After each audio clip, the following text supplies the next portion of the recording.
দিলেন এই বক্তব্য। স্কুলে ঠিকভাবে রান্না হয় না? রান্না হয় না, আবার হচ্ছে আপনার সঠিকভাবে ছাত্রকে আপনার ভালো ব্যবহার করে না। ছাত্র তো যদি আপনার হচ্ছে প্রথমে এত কোটা যদি ভাত দেয়, আর তার পরবর্তীতে যদি চাহাতে যায় খিদিবিদি করে রাঁধুনিরে। এবার যদি আপনার তরকারি ভালো হয় না, তরকারি যদি ভালো করতে বলে তাহলে খিদিবিদি করবে।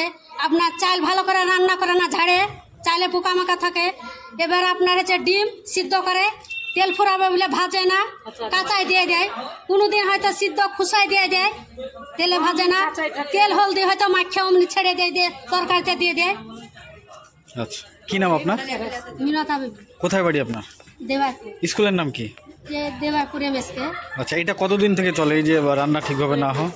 এই 5 বছর থেকে চলে। এভাবে চলে? এমন চলে প্রায় আমাদেরকে বলে ছাত্র, যে বলে আমাদের ছাত্র 3 বছর থেকে পড়ছে, 2 বছর থেকে আমাদেরকে বলে স্কুলে আসতে চায় না সঠিকভাবে। স্কুলে সেরকম ছাত্র আসে না, 5টা 10টা ছাত্র আছে, যাবো না, ভালো লাগে না যেতে।